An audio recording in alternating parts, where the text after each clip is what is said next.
En el nombre del Padre, y del Hijo, y del Espíritu Santo. Dios te salve María, llena eres de gracia, el Señor es contigo.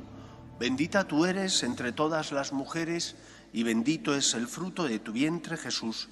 Santa María, Madre de Dios, ruega por nosotros pecadores, ahora y en la hora de nuestra muerte. Amén. Ave María Purísima.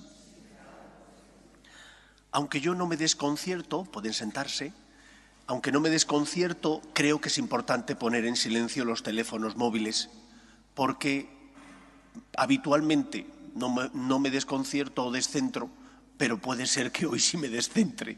Y para evitar que nada interrumpa esta charla, pues lo mejor es ponerlo en silencio. La conferencia, que trata de la Virgen María, lógicamente, porque hace un par de días celebramos la Inmaculada Concepción y después en la misa de la tarde varias personas harán por primera vez sus promesas y después alguna hará también sus promesas perpetuas y otros renovarán, pues consideré que la charla mejor, el tema mejor era hablar de la Virgen María, porque además es el mejor camino para preparar nuestro corazón y celebrar, como se merece, la fiesta de la Navidad. La charla la he titulado El lugar que la Virgen María debe ocupar en la vida, en el corazón del cristiano.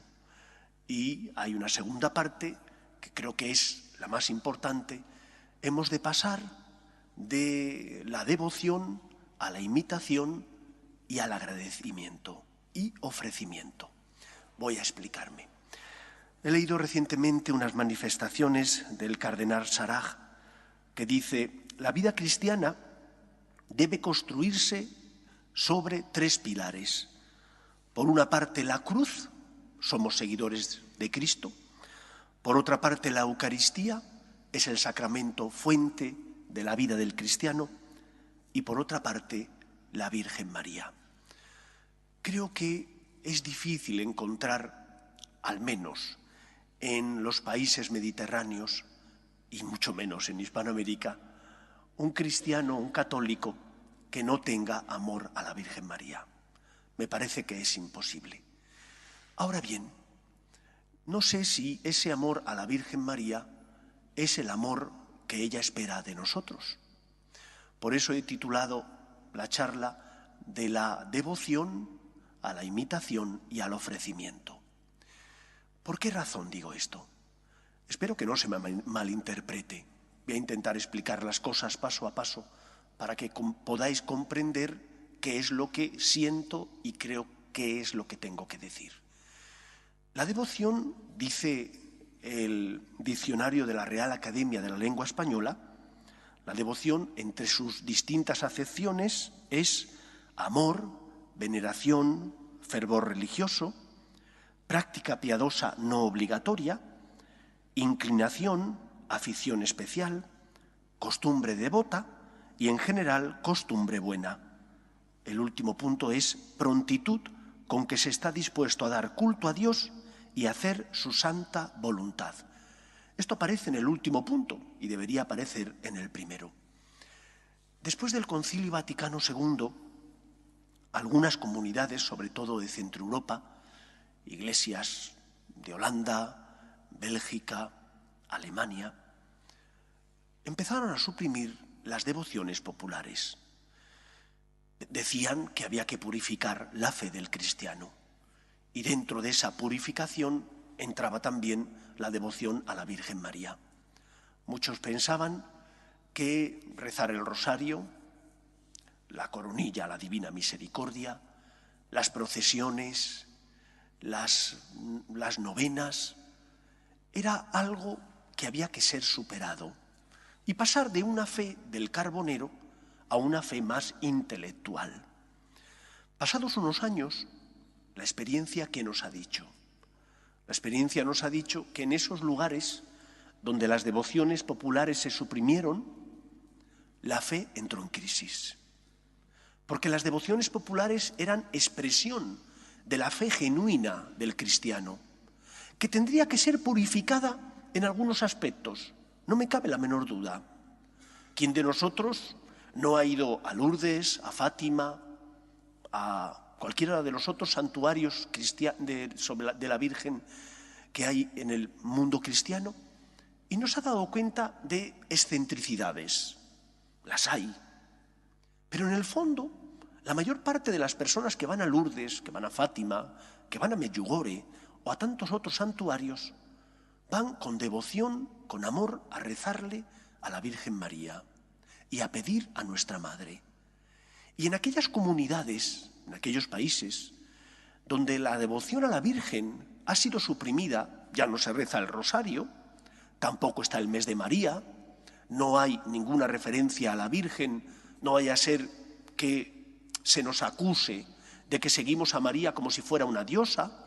Cuando eso ocurre, lo más pronto que tarde, nos damos cuenta de que la fe entra en crisis, porque se han quitado aquellas apoyaduras que hacían que tu fe en Cristo estuviera firmemente asentada en el amor a la Virgen, en la devoción a ella y también en la imitación de los santos.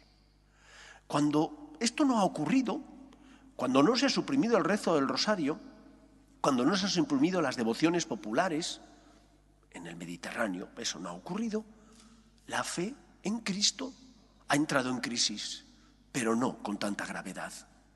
Por lo tanto, creo que ¿es necesario pasar de la devoción a la imitación? Sí, creo que es necesario. ¿Es mala la devoción? No. Yo no soy de aquellos que piensan, como muchos aplicaron después del Concilio Vaticano II, que había que suprimir las devociones populares. No estoy a favor de suprimirlas. Creo que es un instrumento de Dios y de la Iglesia para tocar el corazón de muchas personas que de lo contrario difícilmente tendrían relación con Dios, con la Iglesia, con Cristo. Aquí en Sevilla, por ejemplo, y no solo en Sevilla, en Córdoba, en Granada, en Almería, también en Castilla, ¿cuántas devociones populares que ayudan a que las personas no pierdan ese nexo, esa unión con Cristo y con su Iglesia? Suprimiendo esas devociones, en especial la devoción a la Virgen, se suprime la unión con Dios, con Cristo, y entra en crisis la fe en la Iglesia. Por lo tanto, mantengamos esas devociones, en especial el cariño, el amor a la Virgen María, pero purificando aquello que tenga que ser purificado. Este es el contexto de lo que yo quiero explicaros hoy. No estoy en contra de la devoción a la Virgen. Creo que es bueno y es necesario. Pero hay que purificar ciertos aspectos, porque se quedan cortos y creo que tanto nuestra Madre la Virgen como Cristo piden algo más de nosotros que simplemente la mera devoción, que siendo buena creo que no es perfecta y ha de ser superada, por una parte, por la imitación de la Virgen María, por otra parte, aquellos que lo sientan, por el ofrecimiento a ella para vivir una nueva vocación. Por lo tanto, la devoción es un primer paso que necesariamente te tiene que llevar a preguntarte, ¿estoy amando bien a mi madre? ¿O por el contrario, solo acudo a ella a encontrar consuelo cuando tengo necesidad, para pedirle por los míos, para encomendarle la necesidad de los que sufren y pasan a mi lado, mi familia? Pero no me doy cuenta de que María es, como explicó San Juan Pablo II en una exhortación apostólica, María es madre y maestra. Madre y maestra, es hija de la Iglesia, pero madre y maestra también de la Iglesia, porque nadie mejor que ella, no hay mejor camino a seguir, no hay mejor persona a la que podamos imitar que la Virgen María para amar a Cristo. ¿En qué puntos podemos y debemos imitar a la Virgen María?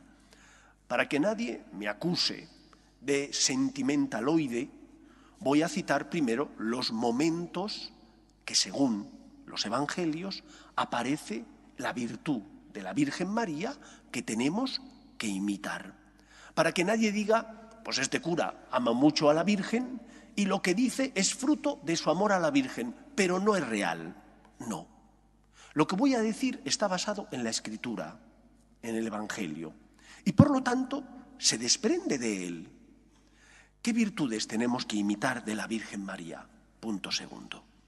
Primero, tenemos que imitar a María en la Anunciación. En la Anunciación, el ángel Gabriel, como todos sabéis, se acerca a la Virgen y le explica el plan de Dios. ¿Y ella qué responde? He aquí la esclava del Señor. ¿Por qué responde María, he aquí la esclava del Señor? Es decir, María ha sido educada en el judaísmo más ortodoxo, donde Yahvé es el Señor. ¿Y por qué es el Señor? Es el Todopoderoso, es el que ha creado todo de la nada. Y si me ha creado a mí, que soy la criatura, Dios tiene derechos y yo tengo deberes. Esto María lo tenía clarísimo. Y por eso María no cuestiona las complicaciones que el plan de salvación de Dios le va a generar en su vida. María lo único que hace es decir, hágase en mí según tu palabra. Aquí está tu esclava, tu sierva. ¿Qué virtud, por tanto, tenemos que imitar de la Virgen María en este punto? La virtud de la obediencia a Dios. Porque Dios es mi Señor, también mi Padre, pero es mi Señor y Dios tiene derechos sobre mí y yo tengo deberes para con Él. Si esto no lo tenemos claro, cuando vengan los momentos difíciles, nuestra fe, como un azucarillo en agua caliente, se va a desintegrar. Mientras que cuando yo tengo esto claro, llevaré mi cruz con dolor. Habrá momentos donde no comprenda los planes de Dios. Sufriré, como Cristo sufrió al subir a la cruz, pero no perderé mi fe en Dios, porque no retaré al Señor, dado que sé que es más grande que yo y que tengo que aceptar necesariamente el misterio. Segunda virtud que tenemos que imitar de la Virgen María se desprende de la visita de María a su prima Isabel a Incaren. María, cuando el ángel la visita, le dice, ahí tienes a tu prima Isabel, que a pesar de su vejez ha concebido un hijo y ya está de 6 meses la que llamaban estéril. ¿Qué es lo que hace María? María no dice, oye, que voy a ser la madre del Salvador, voy a quedarme en casa, que me cuiden para evitar problemas. María sabe que su prima, dicen algunos escrituristas, que María se educó en gran parte de su juventud, se educó con su prima, porque sus padres habían fallecido, y que por lo tanto tenía una unión especial con su prima Isabel. María lo primero que hace es, en cuanto ve una caravana, se marcha con la caravana para visitar a su prima y quedarse 3 meses con ella allí ayudándola. María ve la necesidad, porque es dócil a la voluntad de Dios. No dice que sean los demás los que se compliquen la vida, que Dios no me complique la vida, que voy a ser la madre del Salvador. Al contrario, ella, llena de amor y de agradecimiento, lo que hace es poner sus dones en juego para consolar a su prima, que es anciana y que necesita ser ayudada. ¿Qué tenemos que imitar, por tanto, de la Virgen María en este momento? En el momento de su viaje, de la visita a su prima Isabel, tenemos que utilizar los dones que Dios nos ha dado. Los ojos los tenemos para ver. Y no solo para ver, porque muchas veces vemos la necesidad del otro, sino también para auxiliar y ayudar al que sufre y pasa a mi lado. ¿Cómo hizo la Virgen María? Esa docilidad me tiene que llevar a la entrega y a preguntarme, ¿cuáles son mis talentos? ¿Qué querrá Dios que haga con ellos? He de amar el primero. Su prima no le pidió ayuda, no le mandó un burofax diciéndole, anda María, acércate, échame una mano. Sin embargo, ella, que sabía que su prima era mayor y que estaba necesitada, acudió a socorrerla y ayudarla, porque tenía amor en su corazón, vio la necesidad y puso en juego los dones que el Señor le había concedido, sin poner excusas, que podía haber encontrado razones para poner excusas. Podía haber dicho, qué difícil va a ser esto de viajar, estoy embarazada, ir en una caravana, imagínate que nos asaltan. Podía haber buscado excusas, pero no. Ella sabía lo que Dios pedía de ella, ella sabía que su prima la necesitaba. Y por eso, sin poner excusas, María va a cuidar a su prima Isabel. Tercer momento, tercera virtud que tenemos que imitar de la Virgen. María, cuando ve a su prima Isabel, y su prima exclama, ¿cómo así que me visite la madre de mi Señor? ¿Qué locura has hecho? ¿Qué responde María? No dice, pues es que me lo merezco, sí, tienes toda la razón. Dios se ha fijado en mí porque soy buenísima. No, María lo que dice es, proclama la grandeza del Señor. María, llena de humildad y de gratitud, lo único que dice es, Dios ha obrado por medio mío. Podemos ser instrumentos de Dios. Y ella proclama en el Magnífica las maravillas que Dios hace en el mundo por medio de sus hijos, que somos los hombres, las criaturas más excelsas. Cuando hayas hecho el bien, hay siempre un riesgo, el riesgo de la soberbia. Oye, que has hecho el bien, que has ayudado a una persona que te necesitaba, que en el trabajo te has complicado la vida quedándote más tiempo para echarle una mano a ese que no llegaba, o que en casa le has dicho a tu esposo o a tu esposa, vete, yo me quedo con los niños. Fenomenal, lo has hecho bien. Y entonces puede nacer en tu corazón, así el diablo obra, puede poner el diablo en tu corazón la cizaña de la soberbia. Qué bueno eres, es que te tienen que dar un premio. Hay que ver si hubiera muchos así como tú. No, María no es así. María reconoce que todo es obra del amor de Dios y que ella es instrumento de Dios. Dios actúa por medio nuestro. La humildad nos salva. Pidamos a la Virgen María vivir esa humildad que nos haga darnos cuenta de las necesidades de los demás y cuando hemos hecho el bien sirviéndonos de nuestros dones y talentos que fueron concedidos por Dios, tenemos que decirnos, como dijo Cristo a sus discípulos, decid, sois unos meros siervos. No hemos hecho más que lo que teníamos que hacer. Aquello que Cristo dijo ya lo vivió su madre, la Virgen María, cuando proclama el Magnificat. Cuarta virtud, cuarto momento que tenemos que imitar de la Virgen María, María en Caná de Galilea. María en Caná de Galilea está invitada a una boda y en esa boda falta el vino. Ya sabe lo que pasa si falta el vino.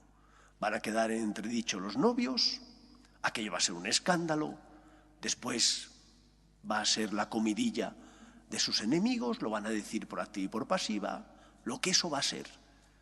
María sabe que su hijo es el Hijo de Dios y porque sabe que su hijo puede, intercede ante él para que Cristo obre el milagro. Ya os he hablado de que hay que amar el primero. Como María nos enseña, ella tiene ojos para ver la necesidad y va a visitar a su prima. También hay que rezar y hay que interceder ante el Señor. ¿Cuántos familiares, amigos nuestros, ya no tienen fe? Y puede parecer que está todo perdido, que por más que les dices a tus hijos, anda, ven a misa, confiésate, ven al menos en los momentos importantes, en Navidad, en Pascua, muchas veces es como hacer rayas en el agua, cae en saco roto, los hijos no hacen caso. ¿Has rezado suficientemente? ¿Has intercedido ante Dios? ¿O por el contrario, no crees en el poder de la intercesión? ¿No crees que el Señor lo puede todo y que Él es capaz de, sirviéndose de los acontecimientos del mundo, tocar el corazón de los tuyos? Hay que pedir a tiempo y a destiempo, con confianza, sabiendo que el Señor nos escucha. Y hay que pedir lo mejor para los nuestros, no solo cosas materiales, hemos de pedir la santidad. Cuando hay dificultades conyugales, que es, por otra parte, lo normal, que haya roces, porque somos distintos, tenemos caracteres distintos, porque la vida también tiene sus dificultades en el trabajo, la salud. y surgen roces entre nosotros. Hay que rezar para mantener la unidad. Hay que pedir al Señor que interceda por nosotros, que nos ayude para darnos la fe o para aumentarnos esa fe que ya tenemos. Como lo hizo la Virgen María. María podía haberse quedado tranquila. No voy a molestar a mi hijo. Todavía no había hecho Cristo ningún milagro. Este fue el primer milagro que Cristo obró, al menos que nos transmitan las Escrituras, gracias a la intercesión y la súplica de su madre, la Virgen María. Ella fue la que logró que su hijo hiciera el milagro. Y mira que fueron duras aquellas palabras: mujer, déjame, todavía no ha llegado mi hora. Pero María sabía que sí. Y le dijo a los sirvientes: sí, que él diga lo que quiera, ponerle el agua. Y Jesús transformó el agua en vino. Hay que ser perseverantes. Si uno quiere la salud, va al médico. Oye, que este médico creo que no me ha atendido bien. Voy a hacerme otro análisis, voy a ir a otro médico que me haga otro diagnóstico, a ver si este otro me dice lo que quiero escuchar y a lo mejor da con la solución. Porque necesitamos la salud y la buscamos, cambiamos de médico o vamos a otro sitio a encontrar lo que necesitamos. ¿Por qué no con la santidad? ¿Tienes problemas de carácter? ¿Te sientes débil? Reza. Acércate al Señor, ve más a misa. Como la Virgen María, tu fe tiene que transformarse en confianza en Dios. Y por lo tanto María, que vio la necesidad de los esposos, le dijo a su hijo: hijo, no les queda vino. Y Jesús hizo el milagro. Intercedamos por los que no tienen fe, por los que sufren en el cuerpo y en el espíritu. Siguiente momento del que se desprende la siguiente virtud. María en los momentos de éxito de Cristo. Nada dicen los evangelios de ella, pero estaba. Se sabe que María, junto a un grupo de señoras, acompañaba de vez en cuando a Cristo, en un segundo plano. No hablan los evangelios de la madre del Salvador: aquí está tu madre, Señor. No pide Cristo, ni ella tampoco, un lugar especial para la Virgen María. María sabe cuál es su lugar: estar en un segundo plano. Es el momento de éxito de Cristo. Hace milagros, son los 3 años de su vida pública, donde Jesús es seguido por miles de personas. Recordad las multiplicaciones de los panes y los peces. No fueron 2 o 3, había miles de personas. Recordar el bautismo en el Jordán, donde se abren los cielos. ¿Dónde está María en esos momentos? María estaba, pero en un segundo plano. María no reclama para ella primeros puestos. María sabe cuál es su lugar. Y porque sabe cuál es su lugar, sabe que ella no es Dios, aunque es la madre del Salvador. Y por lo tanto, acepta sin ningún problema el lugar que le corresponde en la vida, especialmente en un momento que, aunque, siento decirlo, a las feministas no le gusta, es un momento esencial según los evangelios. ¿Dónde estaba su madre en la institución de la Eucaristía? No estaba con Jesús. Posiblemente porque así Cristo lo creyó. Creyó que era mejor que solo estuvieran los hombres. Es un misterio, porque los hombres no somos mejores que las mujeres. Tenemos dones y cualidades, como las mujeres tenéis dones y cualidades distintos. Pero así lo quiso Cristo. Y Jesús instituye la Eucaristía sin la presencia de su madre. ¿Alguno de sus discípulos se merecía más que María poder consagrar a Cristo? Desde el punto de vista de la santidad, ninguno. Todos conocieron el pecado original. María no. María fue preservada en previsión de los méritos de Cristo, de la mancha, de la espina del pecado original. Y sin embargo, María no estaba ahí. No estaba en el primer plano, pero sí estaba en el lugar que le correspondía. No exigió primeros puestos. La Eucaristía es un regalo, es un don.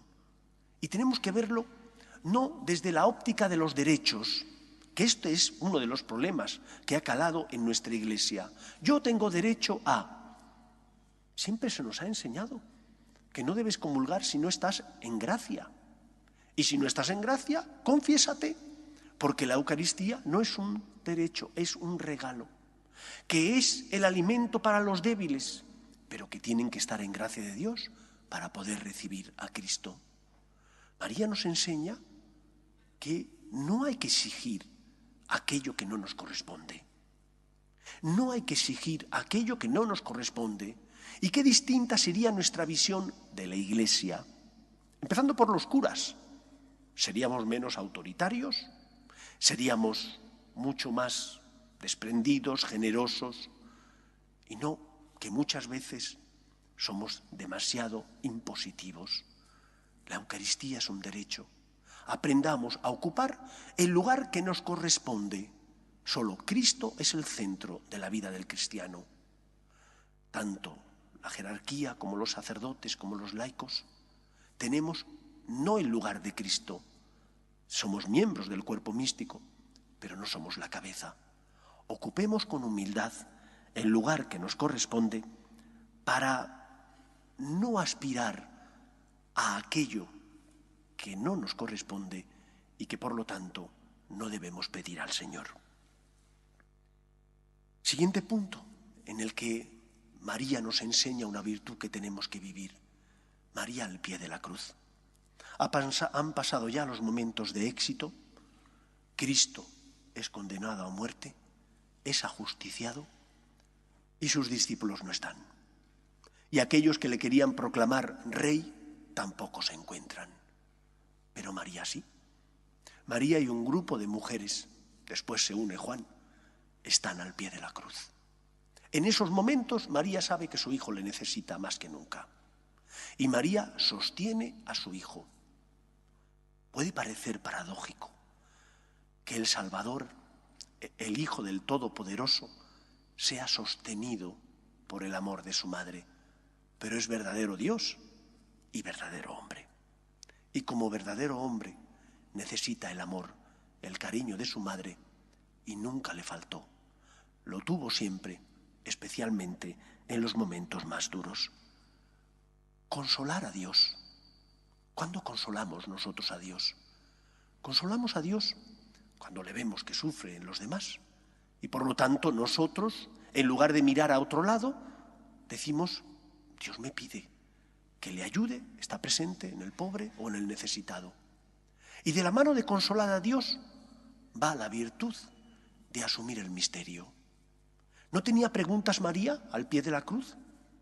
¿Dónde estaban todas esas promesas que Yahvé, por medio del ángel Gabriel, le había realizado? Aparentemente era todo un fracaso. Le habían engañado. Su hijo estaba colgado en la cruz, iba a entregar el espíritu y por lo tanto había sido todo una farsa. La habían engañado. Pero no. María no se planteó su situación con Cristo desde la óptica del engaño. Ella sabía que Dios es mucho más grande que ella y que como Dios es mucho más grande que ella, hay circunstancias y planes que ella no podía comprender. Así lo había vivido a lo largo de toda su vida, con sus padres, también con la muerte de San José. María aceptó el misterio. Puede parecer difícil, pero para una persona de fe es la consecuencia de una fe basada en que Dios es el Señor. ¿Aceptamos nosotros el misterio? La Virgen nos enseña a vivir esta virtud. No siempre puedes comprender los planes de Dios. Oye, llevo rezando tanto tiempo, le llevo pidiendo al Señor que me ayude en mi matrimonio, o que me dé éxito en este asunto, que me ayude en mis estudios. Parece que no está. Acepta el misterio. Estás pidiendo algo bueno, no estás pidiendo algo malo. No estás pidiendo al Señor que te toque la lotería mañana. Le estás pidiendo que te ayude, a lo mejor, a ser una persona más responsable o a dominar tus apetitos, que te cuesta mucho luchar contra tus pecados dominantes. Pero es que a lo mejor el Señor, que es el que santifica y lleva por tanto el ritmo en tu santificación, estima que es conveniente esperar un poco más, porque va a pasar algo que te va a servir para aprender. Recuerdo hace muchos años, aquí en el templo, estaba confesando en el confesionario, entró a confesarse un señor, le conocía, tenía cierta relación con él, Y me comentó pues que estaba enfermo de SIDA. Había cogido esta enfermedad porque fue con una prostituta. Pues yo le expresé mi dolor, le dije, lo siento. Y me dijo, no, padre, ha sido la salvación para mi vida y la de mi familia. Aquello me dejó impresionado. Yo le dije, ¿cómo que ha sido la salvación para tu familia y para ti? Sí, a raíz de aquello me he dado cuenta de la vida que llevaba y de la vida que estaba dando a los míos. Y gracias a esa enfermedad que me va a matar, he cambiado de vida. Y valoro el amor de Dios, los dones que tengo, mi familia, y cuido de ella ahora los años que me queden. Vivo con fe, con esperanza y con alegría, porque gracias a que Dios ha permitido esa enfermedad, me he dado cuenta de mis errores. Hay que asumir el misterio. ¿Cuántas veces no comprendemos circunstancias, acontecimientos que ocurren en nuestra vida? Lo fácil, rebelarte contra Dios. Lo fácil, decirle al Señor, pero bueno, con lo que yo vengo a rezar, con las veces que yo voy a misa, con las novenas que yo hago. María nos enseña a asumir el misterio. No comprendes los planes de Dios, pero sabes que Dios te ama. Acepta que Dios es más grande que tú. Tendrás que formarte intelectual y también religiosamente. No se trata solo de leer, se trata también de contemplar el misterio de Dios. Si no rezas, si no vienes a misa con frecuencia, si no te confiesas y practicas el resto de sacramentos, pues difícilmente vas a encontrar la luz que es Cristo y que te lleva a la salvación. Para asumir el misterio es necesario saber quién es quién y no retar ni tentar a Dios ni cuestionar sus planes porque no los entiendes. A lo mejor pasados unos meses los vas a comprender. Como este señor, supongo que el día que le dijeron que tenía el SIDA se le vino el mundo abajo, pero después recapacitó, se dio cuenta, pidió perdón y volvió a empezar. Y su vida cambió a raíz de ese acontecimiento negativamente desde el punto de vista humano, que es la enfermedad del SIDA. Siguiente punto y último en el que tenemos que imitar a la Virgen María. Vamos, que yo he recogido estos, pero que hay otros, pero estos son para mí los esenciales. Después de que Cristo es enterrado y resucita, sus discípulos están atemorizados, con las puertas cerradas por miedo a los judíos. Y ahí María asume el lugar que le corresponde. Es madre de la Iglesia. Y como madre de la Iglesia, su fe, su esperanza y su amor es el alimento para aquellos que se han quedado huérfanos. Y María, hasta que Cristo, su Hijo, envía el Espíritu, es la que cuida de aquellos que estaban atemorizados. Ella, que había perdido a su hijo, pero que estoy seguro, como el Papa San Juan Pablo II reveló, estoy seguro que María fue la primera que recibió la visita de su hijo resucitado, aunque no lo dicen los evangelios. El Papa San Juan Pablo II así lo recogió, estoy seguro que así es, pero a pesar de eso, María, que debía ser consolada, es la que consuela, porque su fe, su esperanza y su amor es lo que da la vida al mundo. ¿Tu fe da la vida al mundo? ¿Tu esperanza contagia a los que pasan a tu lado? ¿Tu caridad transforma el mundo en el que te encuentras? No digo las leyes de los gobernantes, a veces podemos hacer poco, pero sí en casa. Tu fe, tu esperanza, tu caridad, ¿se nota? Porque intentas sostener a otros que están pasando un mal momento, porque luchas por llevar esperanza a personas que no la tienen. ¿Por qué no perdemos el miedo? El miedo a tener una palabra que sostenga y que lleve esperanza al corazón de los que sufren. Muchas veces nos sorprenderíamos. Recuerdo haber escuchado a una señora de aquí también de la parroquia. Los laicos nos dais muchas lecciones a los curas. Hace falta que los curas estemos atentos. A veces no lo estamos, en otras sí. Yo en esta ocasión lo estuve. Una señora que me comentó que ella tiene una inmobiliaria y debe ser una inmobiliaria bastante importante, porque muchos jugadores del Madrid van allí para encontrar casa cerca de la ciudad deportiva que está aquí en Valdebebas.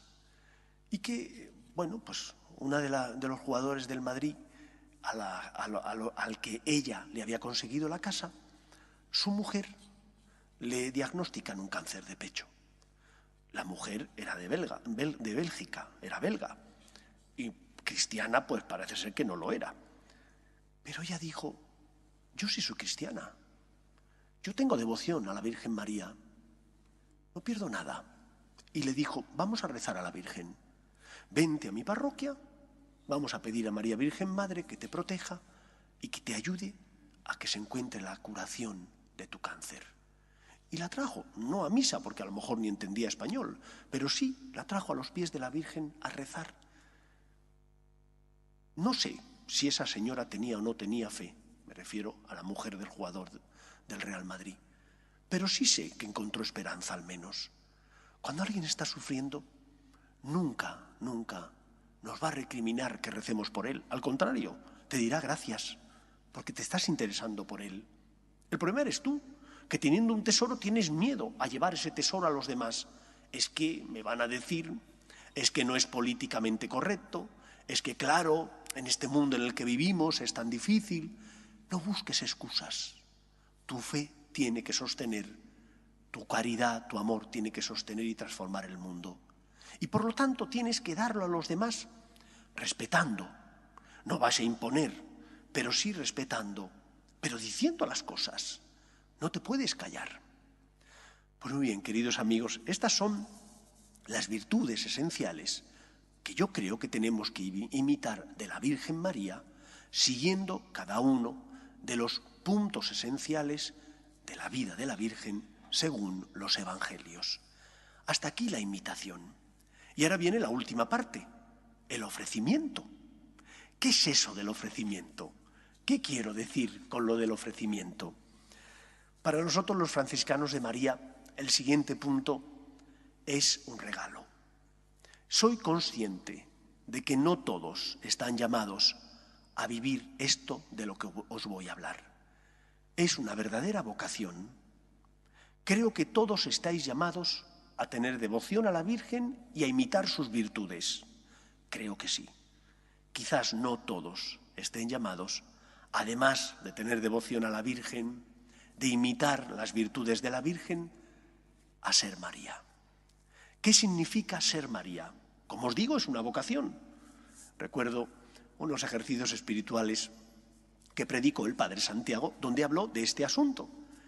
Y mi padre y mi madre vinieron a los ejercicios. Mi madre estaba de verdad encantada, era su vocación. Mi padre, no. Mi padre dijo, es que yo no quiero ser María, yo soy eufemiano, así se llama mi padre. Yo soy eufemiano y tengo que ser eufemiano. Bueno, papá, no te preocupes, no lo entendía, pero bueno. Al acabar los ejercicios dijo, bueno, ya entiendo algo más lo que Santiago quería decir. Pero aún así, pues no es su vocación. Qué bien que en la Iglesia haya distintas vocaciones. Si no todos tienen por qué ser María. Creo que sería bueno que todos fuéramos María. Lo que es imprescindible es que tengas devoción, amor a la Virgen, es tu madre y es tu maestra, que imites, por tanto, sus virtudes. Pero pregúntate, a lo mejor María quiere algo más de ti. ¿Qué significa ser María? Porque María solo hay una, que es ella. ¿Qué queremos decir cuando decimos que queremos ser María? Queremos imitar a la Virgen María en dos aspectos muy concretos. Primer aspecto, de igual manera que ella es la madre del Salvador, nosotros los franciscanos de María queremos reproducir espiritualmente la maternidad de la Virgen. Reproducir espiritualmente la maternidad de la Virgen. María nos dio físicamente a Cristo. Gracias a su sí, Jesús se encarna en ella. ¿Qué es reproducir espiritualmente la maternidad de María? Significa hacer que Cristo nazca de nuevo. ¿Y eso cómo se hace? No es hacer que Cristo nazca físicamente, sino espiritualmente. Hay un pasaje del Evangelio que hasta que Chiara Lubich, la fundadora de los focolares, recibió de Dios la luz necesaria para saber interpretarlo, siempre se había interpretado de una forma que es la que yo os voy a explicar ahora. El pasaje dice, donde 2 o 3 están reunidos en mi nombre, yo estoy en medio de ellos. Siempre nos han enseñado que donde 2 o 3 personas están reunidos haciendo oración, Cristo está presente en medio de ellos. Pero no se refiere a esto, ese pasaje del Evangelio. Se refiere a algo mucho más profundo. Pero no os lo puedo explicar si previamente no hablo de las presencias de Jesús. Para que podáis entender esta presencia, la presencia de Jesús en medio de sus discípulos, es importante que sepáis que hay distintas presencias de Cristo. Es decir, que Cristo está en distintos momentos, lugares y formas en nuestra vida. Si no te han hablado de esto, dirás, ¿cómo voy a hacer presente a Jesús en medio nuestro? Es necesario que te explique primero las presencias de Jesús. La primera presencia de Jesús, nadie que tenga fe en Cristo duda de ella, es la presencia eucarística. Es la presencia fuente de la vida del cristiano. Y esta presencia eucarística es la única presencia sacramental. ¿Qué es un sacramento?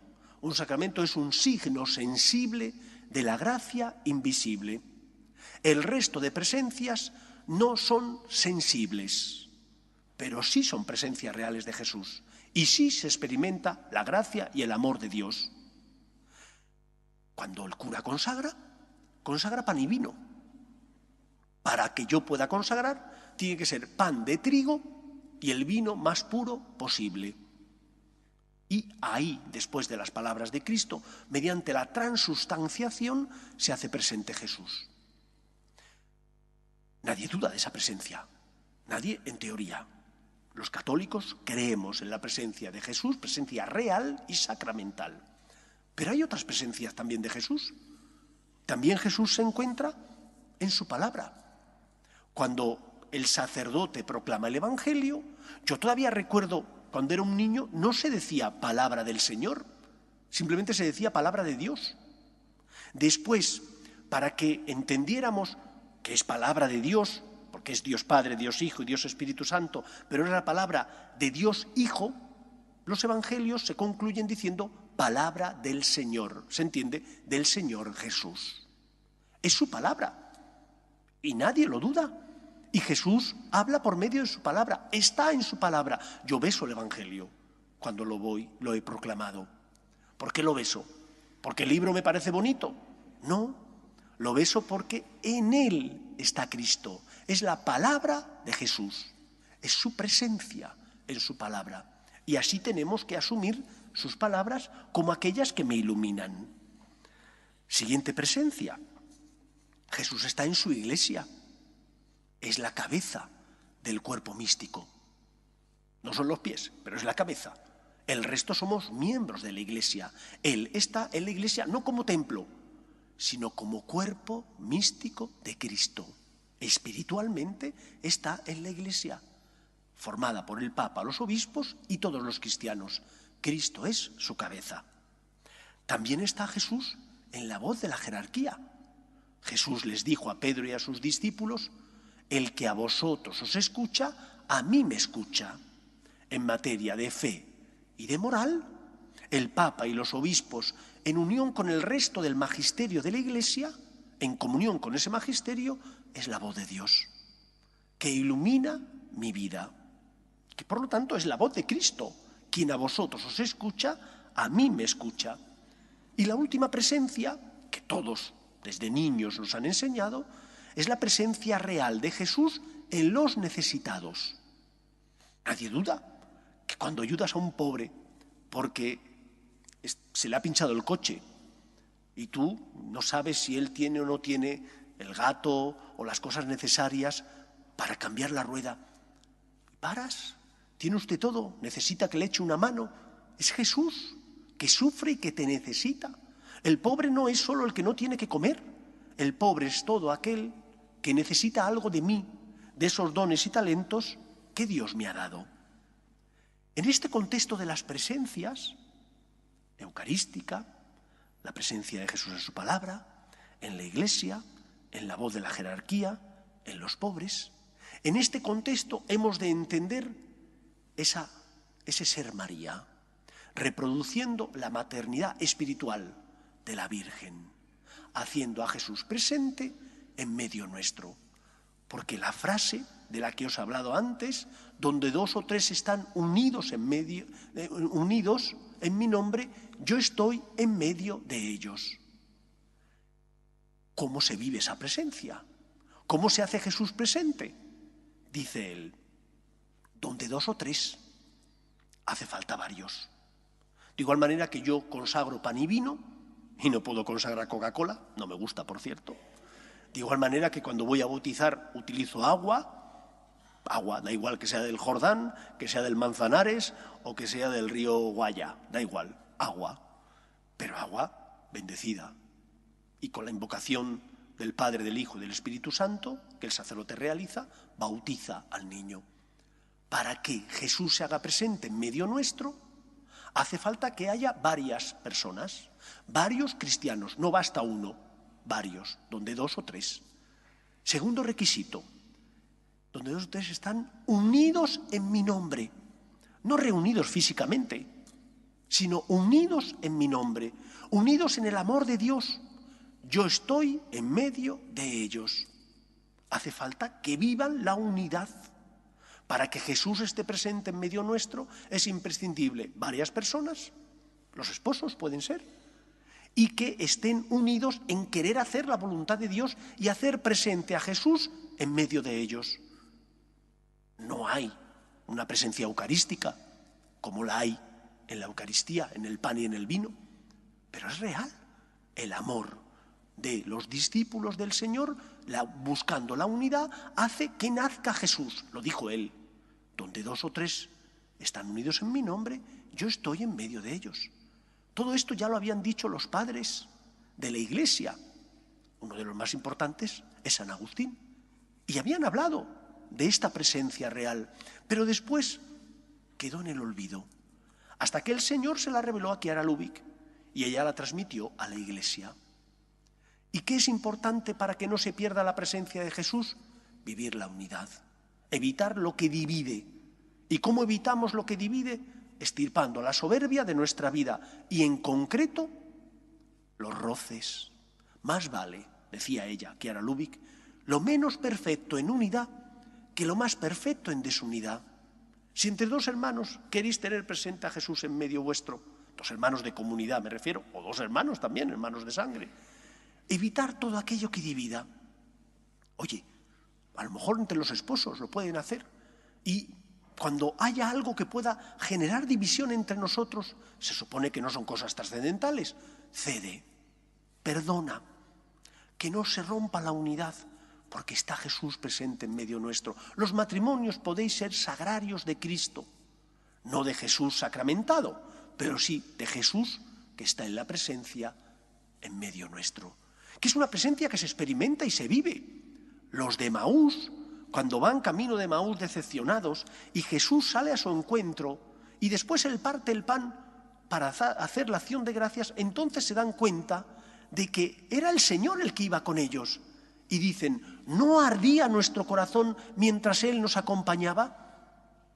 Cuando Jesús está presente en medio nuestro, nuestro corazón arde, está lleno del amor de Dios y nuestra vida la vemos con otros ojos, se ve de otra manera distinta. Queremos ser María haciendo a Jesús presente en medio nuestro.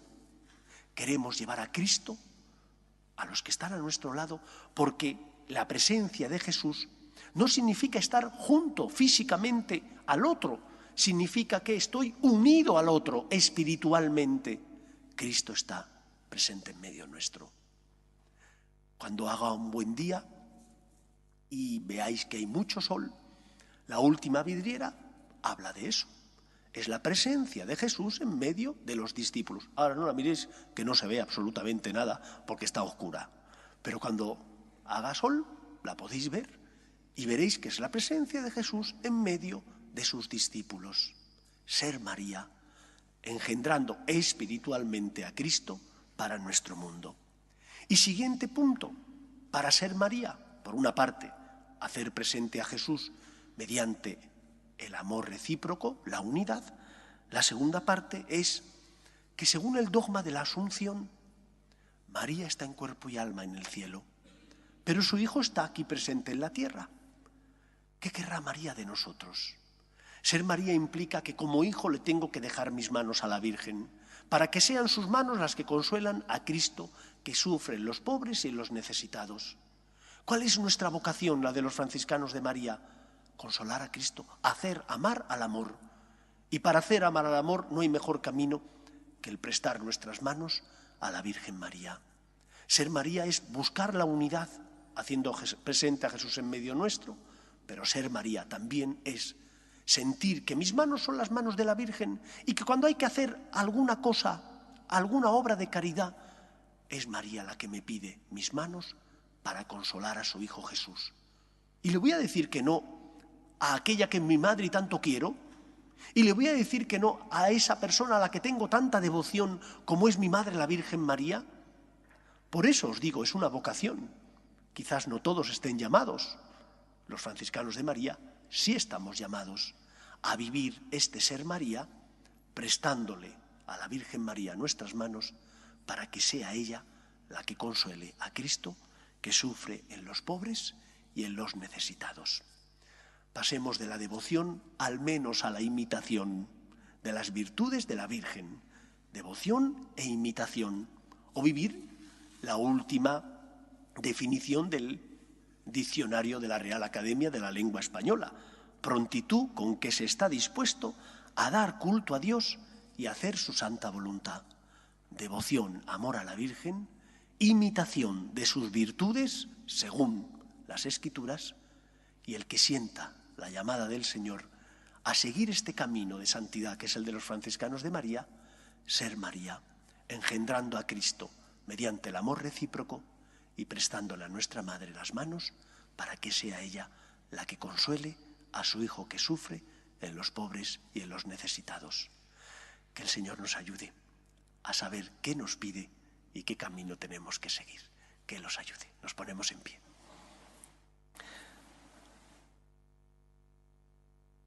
Rezamos la salve. Dios te salve, Reina y Madre de misericordia, vida, dulzura y esperanza nuestra. Dios te salve. A ti llamamos los desterrados hijos de Eva, a ti suspiramos, gimiendo y llorando en este valle de lágrimas. Ea pues, Señora abogada nuestra, vuelve a nosotros esos tus ojos misericordiosos y después de este destierro, muéstranos a Jesús, fruto bendito de tu vientre. Oh clementísima, oh piadosa, oh dulce y siempre Virgen María, ruega por nosotros, Santa Madre de Dios, para que seamos dignos de alcanzar las promesas de nuestro Señor Jesucristo. Amén.